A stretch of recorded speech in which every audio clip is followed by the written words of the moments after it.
Hello, friends. Today, I want to tell you about a woman who had the most dangerous father in the world and who escaped him anyway.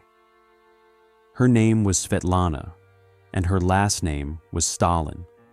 She was his daughter, his only daughter, the one person on earth that Joseph Stalin, the man who signed death warrants before breakfast, who had his best friend killed, who sent millions to die in labor camps, actually loved, genuinely loved, in his own twisted, suffocating, impossible way. And in 1967, 14 years after her father died, she walked into the American embassy in India and said 3 words, "I want asylum," and the Cold War was never quite the same again. This is her story. And it is one of the most extraordinary stories to come out of the entire Soviet era. Not because of battles or purges or political decisions, but because of something much more human than any of that. A daughter, a father, a lie that took 40 years to fully unravel. And a woman who decided, at the age of 41, that she was done being Stalin's daughter and was going to try being herself instead.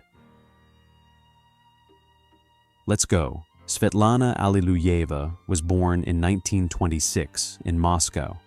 Her mother was Nadezhda Alliluyeva, Stalin's second wife, a young woman from a revolutionary family who had married Stalin when she was barely 18 years old. By all accounts, Nadezhda was intelligent, idealistic, and deeply uncomfortable with what her husband was becoming. She argued with him. She had her own opinions. She was one of the very few people in the Soviet Union who would say directly to Stalin's face that something he was doing was wrong. In November 1932, Nadezhda attended a formal Kremlin banquet. She and Stalin argued publicly. The details of what was said have never been fully established, but witnesses described it as a serious and visible conflict. Nadezhda left the banquet early and went home. By the next morning, she was dead, a gunshot wound.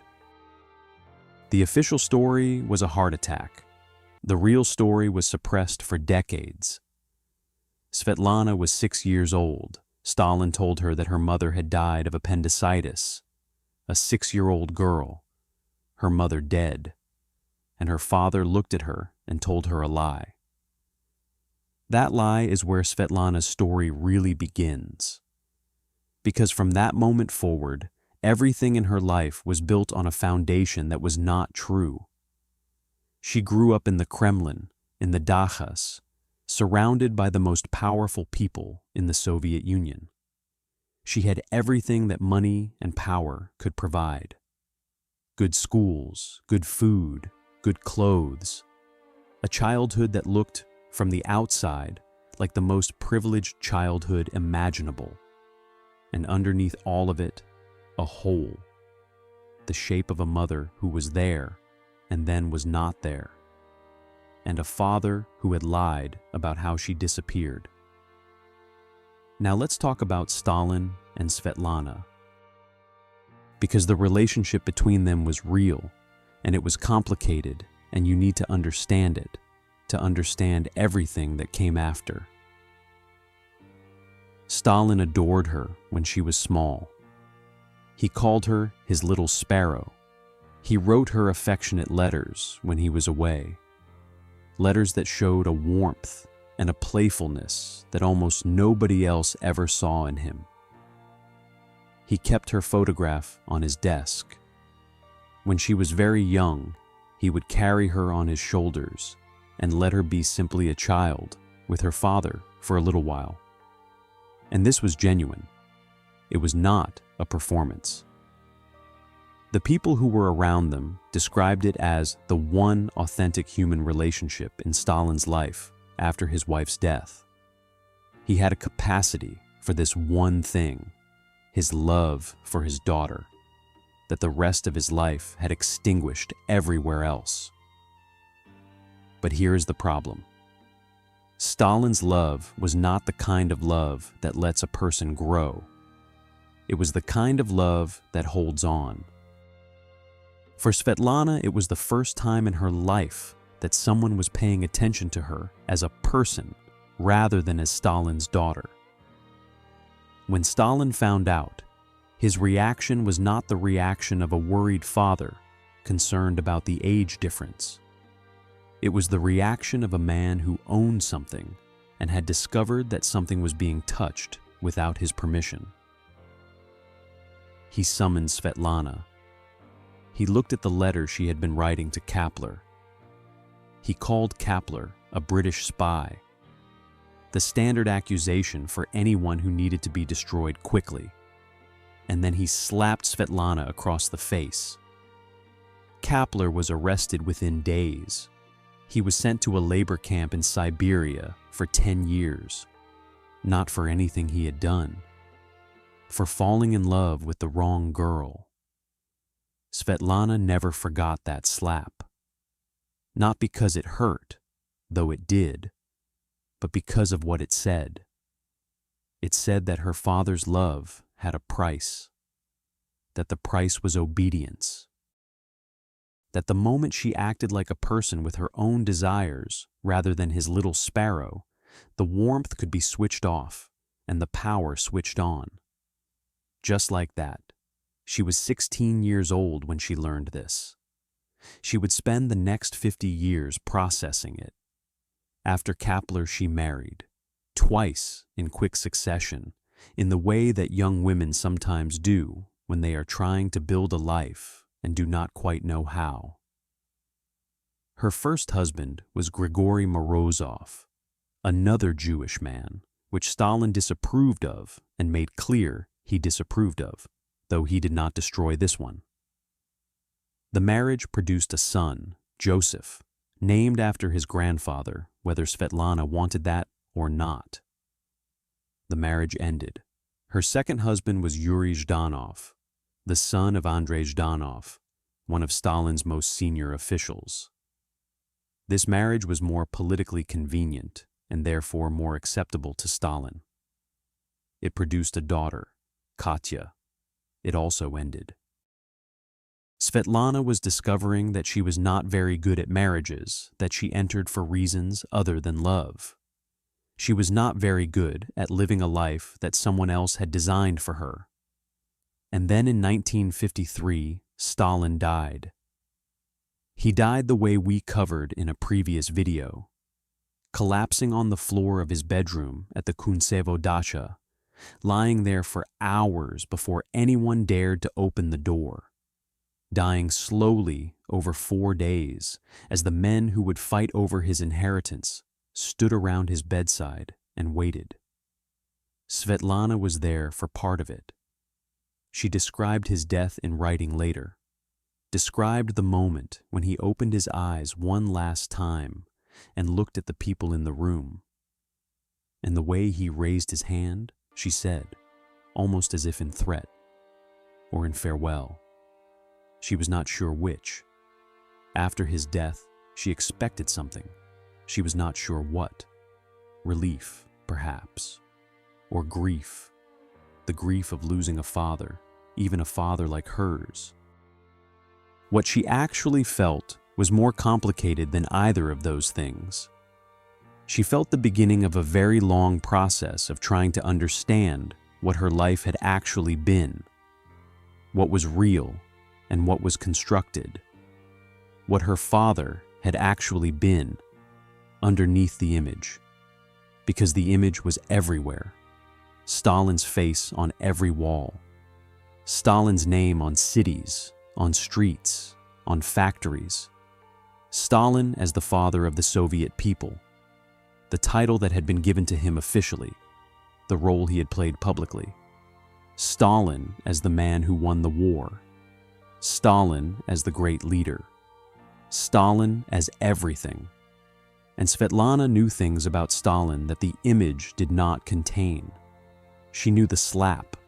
She knew Kapler in the labor camp. She knew the way people disappeared from her life when they became inconvenient.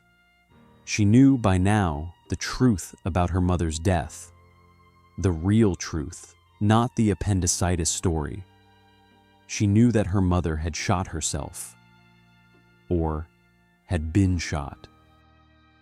She knew that the banquet argument was the last thing that happened between her parents before one of them was dead. She carried all of this while living in the Soviet Union, while bearing his name, while being, publicly, Stalin's daughter. In 1956, Khrushchev gave his secret speech, the speech in which, to a closed session of the Communist Party Congress, he detailed Stalin's crimes, the cult of personality, the purges, the murders, the lies. The speech was supposed to be secret, but it did not stay secret. It spread, it circulated, it changed things in ways that Khrushchev had intended, and in many ways he had not. For Svetlana, the secret speech was not a revelation in the factual sense. She knew most of what Khrushchev described. She had lived inside it. But it was a revelation in a different sense. It said officially, for the first time, that what she had known privately was true. That her private knowledge was not madness or disloyalty, but simply the truth. The Soviet state itself was now saying that Stalin had been what she had known him to be. This is a strange thing to experience. To have the truth of your private life confirmed publicly. To discover that what you knew but could not say is now being said from a podium at the Communist Party Congress. She did not know what to do with it. Not yet. Not for years. She continued to live in Moscow. She worked as a translator. She was good at languages, had always been. She had her children. She had a life that was, in its outward forms, fairly ordinary. She was not persecuted. She was not sent to a labor camp. Being Stalin's daughter had its disadvantages, but it also had protections that most Soviet citizens did not have. She was watched, certainly. Everything she did was known to the authorities. But she was not destroyed. She wrote. Privately, for herself, she wrote about her life, about her father, about her mother, about what she had seen and what she understood of it. The writing was not yet for publication. She had no way to publish anything honest about Stalin's family in the Soviet Union of the 1960s. But she wrote because she needed to, because the alternative was to carry it all in silence forever. And then came Brajesh Singh.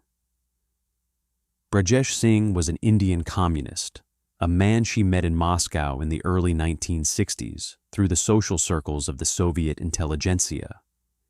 He was older than her, gentle, intellectual, from a different world entirely. He was everything that her Soviet life was not. He did not care about her last name in the way that everyone in the Soviet Union cared about her last name. He did not see Stalin's daughter when he looked at her. He saw her. She fell in love with him completely, and simply in the way that she had not managed to fall in love with either of her husbands. The Soviet authorities did not approve. A relationship between Stalin's daughter and an Indian national was politically complicated and personally uncomfortable for everyone involved in managing Svetlana's life. They were not permitted to marry. The relationship was tolerated, but not endorsed. They lived together in Moscow in the way that was possible given those constraints. In 1966, Brajesh Singh died. He had been ill for some time, a combination of conditions that his body eventually could not manage. He died in Moscow, far from home, and his dying wish was to have his ashes returned to India and scattered in the Ganges River, according to Hindu tradition. Svetlana asked the Soviet authorities for permission to accompany his ashes to India, to make this last journey with the man she had loved, to see him home. Permission was granted. This was, in retrospect, an extraordinary error of judgment by the Soviet authorities. They believed that Stalin's daughter, whatever her private feelings, would not defect. That the weight of her name, her children, her entire Soviet life would hold her. That she would go to India, scatter the ashes, and come back. They were wrong. In January 1967, Svetlana arrived in New Delhi with Brajesh Singh's ashes. She spent several weeks in India, traveling, meeting Brajesh's family, seeing the country that had meant so much to the man she loved. And somewhere in those weeks, something crystallized in her. Some decision that had been forming for years finally became solid. She was not going back.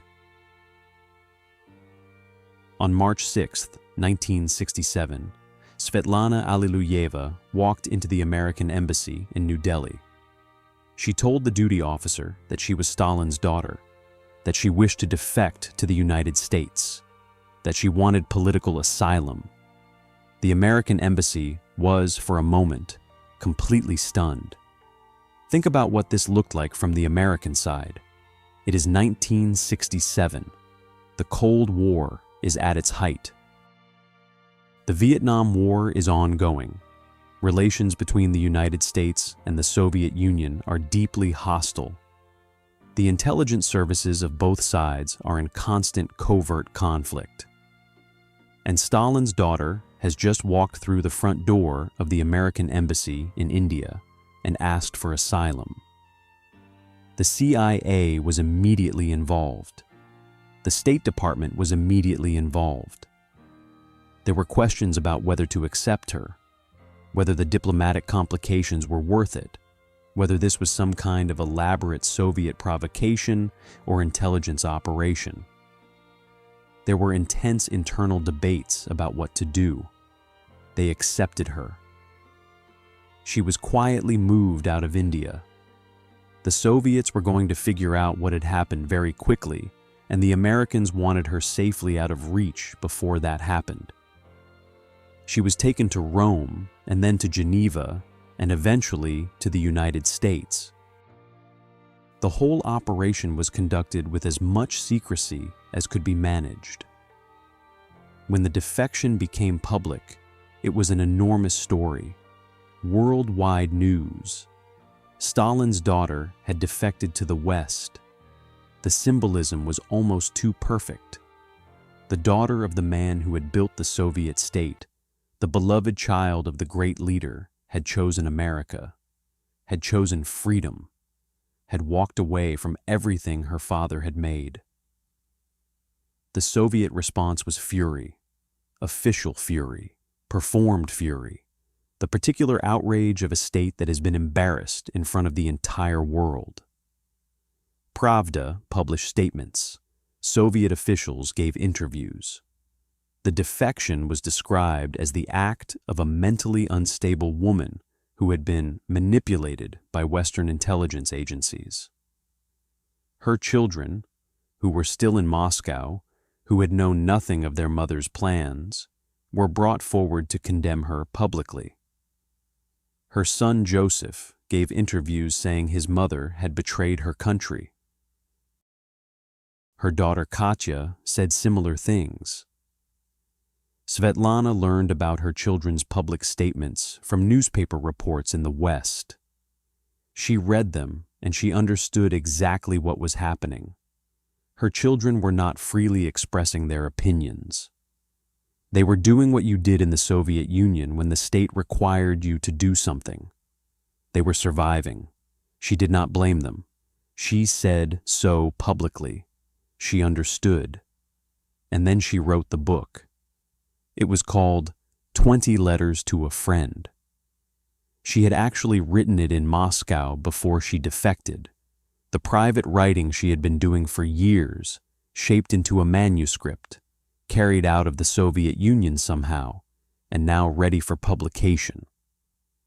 It was published in 1967, the same year as her defection. It was an immediate international sensation. The book was not a political document in the conventional sense. It was not a systematic denunciation of Soviet communism or a Cold War propaganda piece. It was something much more difficult and much more powerful than either of those things. It was a memoir, a personal account of her life, her childhood in the Kremlin, her father's court, the people she had known, the things she had seen, written in simple, direct, personal language. Written as a daughter trying to understand her father. She described Stalin's inner circle, the dinners, the fear, the way everyone performed for him. She described her mother's death, what she now understood about it. She described Kapler and the slap. She described the friends and relatives who had disappeared over the years, taken by a system that her father ran. She described the particular experience of growing up as the child of the most powerful man in the country, knowing things and not being able to say them, being protected and imprisoned by the same name at the same time. And she described her father as a human being. Not a monster in the cartoon sense, not a devil, a human being who had become something that destroyed everything around him, including, in the end, the people he loved, including his wife, including his relationships with his children, including any possibility of the normal human connections that he had, at some point early in his life, been capable of. The book sold millions of copies. It was translated into dozens of languages. It reached people who had believed in Stalin's greatness and gave them something they had not had before, the testimony of someone who had been inside, who had seen it close, who had no reason to lie because she was not a Cold War propagandist, but a woman trying to process her own life. In the United States, Svetlana tried to build a new life. She had money from the book. She had fame, which she found more difficult to manage than the money. She met people, traveled, tried to figure out who Svetlana Alliluyeva was when she was not Stalin's daughter and not a Soviet citizen and not any of the things she had been defined as. She married again, an American architect named William Wesley Peters. The marriage lasted less than 3 years. She had another daughter, her third child, a daughter named Olga, born in 1971. She moved between houses, between places, between countries, back to the Soviet Union briefly in 1984, when Gorbachev's reforms made her return possible, and she believed, for a moment, that she could go home. She discovered that she could not. The Soviet Union was not home anymore. It never really had been. She left again. She spent her later years in England, in the United States, in various places that were home for a while, and then were not. Her relationship with her older children, Joseph and Katya, was repaired slowly and imperfectly over the years. They met again, eventually. The damage done by the defection and by the Soviet system that had weaponized their public statements was real and did not fully heal. But something survived. She wrote more books. She gave interviews. She talked about her father with the same combination of love and horror that had defined her relationship with him her entire life. She never resolved it, the love and the horror. She never reached a clean conclusion about what her father had been or what she felt about him. She said, in various ways at various times, that she had loved him, that she had hated what he did, that the two things were both true and could not be made to cancel each other out. The Soviet Union collapsed in 1991. The archives opened. The full scale of what Stalin had done became documented, official, beyond denial. Cities that had been named after him were renamed. Statues came down. The official rehabilitation of Stalin's memory, the process by which some Russians have, in recent decades, begun to speak of him with something like pride or nostalgia. That process would have been, for Svetlana, incomprehensible. She had seen what the nostalgia was about from the inside. She knew what the statue looked like from behind. Svetlana Alliluyeva died in November 2011 in Richland Center, Wisconsin. She was 85 years old. She died as Lana, the name she had taken when she became an American citizen, the name that was not her father's name. She died in a small city in the American Midwest, far from Moscow, far from the Kremlin, far from everything that she had been born into. She was buried quietly. No state funeral, no official ceremony, a private grave in a small Wisconsin cemetery. Stalin's daughter, buried in Wisconsin. I have been thinking about what her story means, about what it says beyond the obvious Cold War drama of the defection in the book. Because the obvious reading, Stalin's daughter escapes and tells the truth and damages Soviet propaganda, is real, but it is not the whole thing. The whole thing is simpler and more human than that. A woman spent her entire life trying to be a person rather than a symbol, trying to separate herself from a name that was not just a name, but a weight, trying to find out who she was when you took away the father and the country and the history and just looked at what was left. She never fully succeeded. How could she? You cannot separate yourself completely from what made you. You cannot erase the first 40 years of your life. You cannot stop being someone's daughter, not entirely, not even when you change your name and move to Wisconsin. But she tried. She kept trying. Her whole life. She made mistakes. She moved too much, trusted too easily, reached for connection in ways that did not always work. She was not a saint or a hero in any simple sense. She was a person, complicated, contradictory, carrying more than most people are asked to carry, and she told the truth. In a time and a place where telling the truth about Stalin was not safe, and with a voice that had the particular authority of someone who had been in the room, she told the truth. She said what she had seen. She put her name on it, her real name, the name she was born with, the name that made everything she said impossible to dismiss as the ravings of an outsider. She was the ultimate insider. And she told the world what the inside looked like. That matters. It still matters. Thank you for being here for this one. Svetlana's story is one that I think deserves more attention than it usually gets, not as a Cold War footnote, but as a human story about identity and love, and the particular difficulty of being born into a history you did not choose. If this story reached you, hit the like button, subscribe if you are not already here, and leave a comment. Tell me what you think about Svetlana, about whether she found what she was looking for, about whether it is possible to escape the father you were born to. See you in the next one. See you in the next.